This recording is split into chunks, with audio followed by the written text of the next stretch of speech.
PTI अब मिन्नतों तरलों पर आ गई है। इनके लबो लहजे में भी तब्दीली आई है। पीटीआई को भी अब समझ आ गई है कि जो तुरुप का पत्ता उन्होंने गेम चेंज करने के लिए फेंका था वो इन्हीं के मुखालिफ सिमत में चल निकला है। चूंकि हुकूमत कबल अज वक्त इंतखाबात के लिए किसी तौर भी राजी नहीं है कि हुकूमत पीटीआई से बात करने को तैयार नहीं है। नाज़रीन आदाब, अली वासी एक मरतबा फिर नया दौर टीवी के प्लेटफॉर्म से आपके सामने एक ताजा तरीन वीडियो के साथ हाजिर है। और आज हम बात करेंगे आसमा शिराजी के एक वीडियो कॉलम की, जिसके अंदर उन्होंने काफी डिटेल में बताया है कि इस वक्त पाकिस्तान की सियासी सूरत हाल कहां मौजूद है। सीनियर एंकर और सहाफी आसमा शिराजी ने कहा है कि चेयरमैन पाकिस्तानी तहरीक इंसाफ इमरान खान की टोन में बहुत तब्दीली आई है। पीटीआई अब मिन्नतों तरलों पर आ गई है कि इलेक्शन करवा ले। सहाफी आसमा शिराजी ने यूट्यूब पर अपने वीलॉग में कहा कि तहरीक इंसाफ अब मिन्नतों तरलों पर आ गई है कि इलेक्शन करवाया जाए, क्योंकि अगर असेंबलियां तोड़नी होती तो अब तक तोड़ चुके होते। इमरान खान को ये मुशावरत और इजलास करने की जरूरत ही ना पड़ती। इनके लबो लहजे में भी तब्दीली आई है।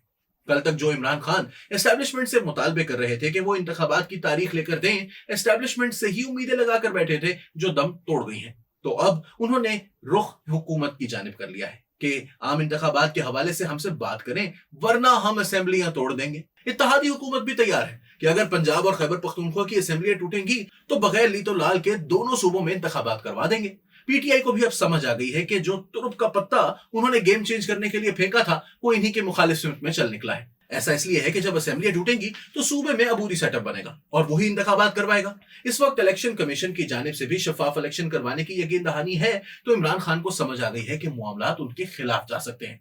सियासी तौर पर पीटीआई को नुकसान होगा, क्योंकि जो लोग एंटी एस्टैब्लिशमेंट बयानिए में इनके साथ नहीं थे वो साथ छोड़ देंगे। इलेक्टेबल्स अलग हो जाएंगे। जब तक इनके पास दो बड़ी सूबाई हुकूमतें हैं, इन्हें सियासी पनाह मिली हुई है। इनके पास आजाद कश्मीर और गिलगित बल्तिस्तान भी है। देखा जाए तो वफाक और दो सूबों के अलावा पूरे मुल्क पर पाकिस्तान तहरीक इंसाफ की हुकूमत है। हालात के पेश नजर तो असेंबली तहलील करके वो मुकम्मल खसारे में होंगे।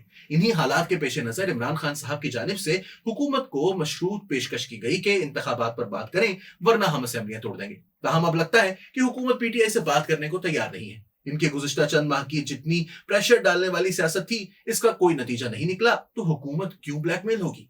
तहरीक इंसाफ के पास ये तुरुप का आखिरी पत्ता था, जिसको अगर ये इस्तेमाल कर लेंगे तो इंतखाबात होंगे और इनकी झोली में वापस यही दो हुकूमतें आएंगी। इससे ज्यादा कुछ नहीं होगा। चूंकि हुकूमत कबल अज वक्त इंतखाबात के लिए किसी तौर भी राजी नहीं है, अब तहरीक इंसाफ हुकूमत के मिन्नत समाजत करेगी और तरले करेगी और प्रेशर डालने के लिए कोई नया रास्ता दरियाफ्त और इख्तियार करने की कोशिश करेगी। वाज़ेह रहे कि आज बरोज इतवार अवामी मुस्लिम लीग के सरबराह शेख रशीद अहमद ने अपनी एक ट्वीट में लिखा कि इमरान खान 30 दिसंबर तक इलेक्शन की तारीख लेगा या असेंबलियां तोड़ देगा। गेंद अब हुकूमत के कोर्ट में है, सियासत आबाद करें या बर्बाद करें।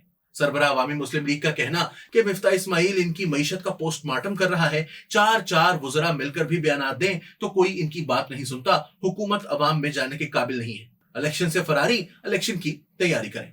आपकी आसमा शिराजी के इस वीलॉग के बारे में क्या राय है, हमें कमेंट करके जरूर बताइए। हमारी वीडियो को लाइक और शेयर कीजिए। अली वासी को इजाजत दीजिए। आदाब।